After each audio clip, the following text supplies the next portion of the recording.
Hey guys, it's Kelsey. I'm back with another scrapbooking process video. So this is layout 2 for how to kill a kit with style using Felicity Jane's Amanda collection.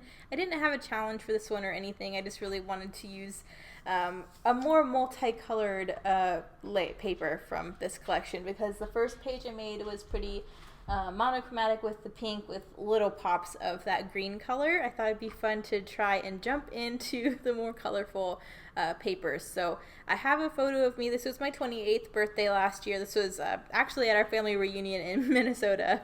So I have a little cake that my godmother and my mom got for me.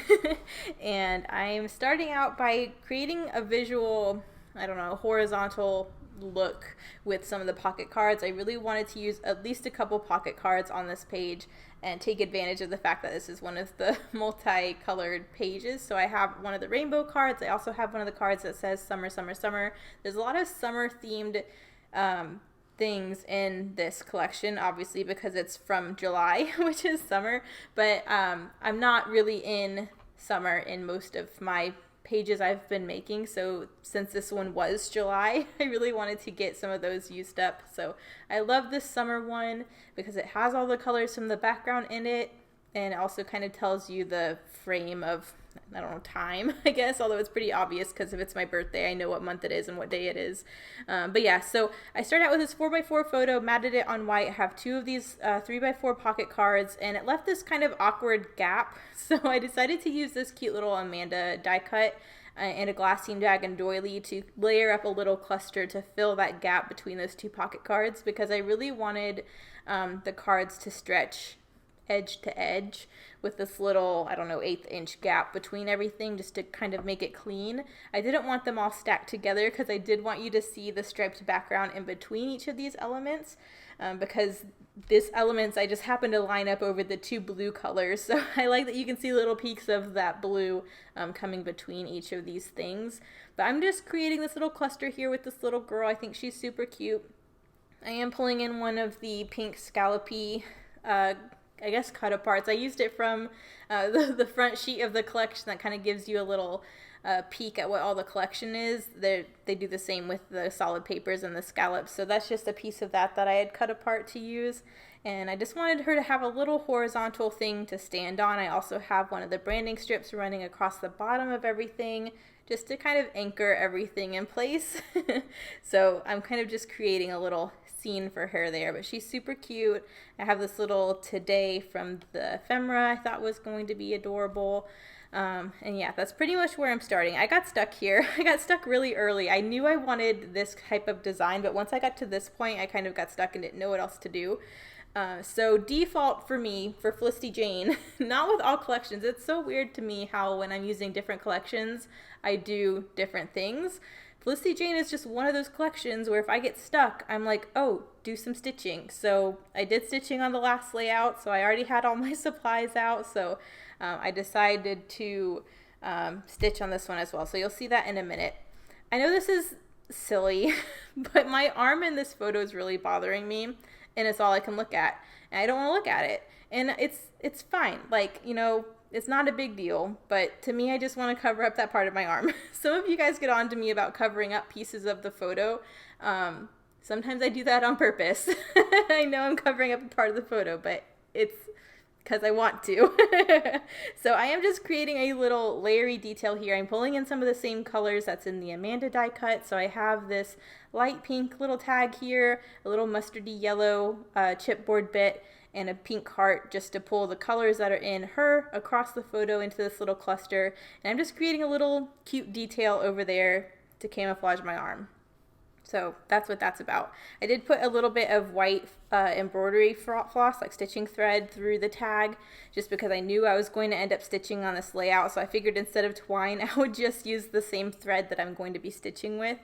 But here you can see me just poking all my holes. I'm using, actually, am I doing that? Yeah, I can't even see what I'm doing. I thought that's what I was doing. I'm popping the top part of this heart on some foam so it lays flat since it's going over a chipboard sheet. That's what I was doing. And then I also have this whole sheet of puffy stickers that I'm trying to use up because they give you a lot and I don't have that many pages this month to get all of them on. So I'm thinking about using some of the puffy hearts. I layered two of them up over by Amanda's head, the pink and the yellow. Then I decided I'd go ahead and pull in some of the green as well, since that green strip is pretty prominent on this page. I covered up most of the blue, so this page looks very much mostly pink and yellow with a pop of green, so I decided to carry that pop of green in through the puffy stickers too. But then the only other color was the blue, and I was like, you do get little pops of blue here and there, so I decided to put the blue on there as well. So I just have one of each color puffy heart in these two areas, and then I thought with the glassine bag and the doily popping up a little bit, it kind of created this nice little spot for my title to go. So I thought about using these stickers at first. I changed my mind to root beer float because I love the root beer float stickers, and I think I was missing a letter in the other ones. But I'm just going to say 28 B-Day. I use a V as the A because I don't have any A's, and it's my page. It's not going in Bennett's book, so on my own pages, I don't mind using V's as A's, even though it's very clearly not an A. But when they're my pages, I don't really mind. So that's what I decided to do for my title up there. And then I guess I get stuck. I keep thinking I went ahead and stitched, but I guess I didn't yet. And then I'm just using a period as the dash for B-Day because I have a lot of periods on this on those foam sticker sheets. So, but I thought that looked super cute, and then it kind of just tells you what it's about. I really don't need to do journaling because my cake says "Happy Birthday, Kelsey," and the title says 28 B-Day. So I think that worked out really well. But it just is definitely plain. I need something, and I was stuck. So now, finally getting to the stitching. I'm taking my ruler. I'm piercing my holes. I like doing them 1/4 of an inch apart. I had to look at my ruler to make sure. That's just a good size stitch for me. I like that size, but of course you can stitch yours however you want them. I do skip forward here in a minute, but I punch on my holes first. I think I start stitching before I skip ahead, but you can see me just poking all my holes across the whole bottom of this page. I'm just going to do a simple back stitch to stitch all of this, and then I'll jump back here with it all done. And then I was like, well, I started stitching there and the top is really plain, so let me do some stitching up there as well. I have these adorable little stencils. This little cute Amy Tangerine piercing set Ronnie sent me, and I use it so much. I use it all the time, and I love it, but I don't think I've ever used the smile on the stencils, so I went ahead and I'm piercing all the holes. This is a super cute little template. It tells you basically where to poke and how to connect the dots to create all these little icons using stitching. And I thought smile was perfect because, again, it's my birthday and I'm smiling. So I'm just going to stitch that. I don't even know how I stitched it. I don't know if I used any stitch in particular, but I stitched all those holes to create smile. And that's just going to be another part of my title, I guess. But I think it looks super nice because I have the thread texture there and at the bottom. And Flissy Jane, I just like keeping these pages simple. I don't know what it is. Some like collections, I really want to do lots and lots of layering. Like I felt like when I used P13, I wanted to do lots and lots of layering. But for whatever it is, Flissy Jane, I just want to keep it pretty and simple and clean. So I didn't want to do a whole bunch of layery, fussy stuff. Even though stitching is fussy, it looks clean is my point. So after this, I don't have a whole lot left to do because after I did the stitching, my hand was hurting, and I thought that was all the little detail I needed, I guess. So I do go and add a little bit more, and I'll jump forward here in a minute too to this smile being done. But I just think the stitching adds such a pretty detail, and I don't know. Stitching doesn't cover up the background. It just adds a little bit extra. And I like how the word is halfway on two colors. So the top part is pink and the bottom part is green. I don't know. I just think it looks really cute. So I'm going to pop forward here. Ta-da!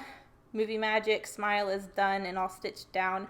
There's this little gap to the right part of smile. I just felt like I needed to fill in a little bit. So I did just take a chipboard yellow heart and an ephemera green heart just to trickle some hearts up there too, since I already have hearts on some other parts of the page. But that's pretty much it. This has actually turned out to be a really easy layout. I think it looks really nice. I love that I got some pocket cards used up. I used some of the multicolor type stuff, which I usually have more of a problem with.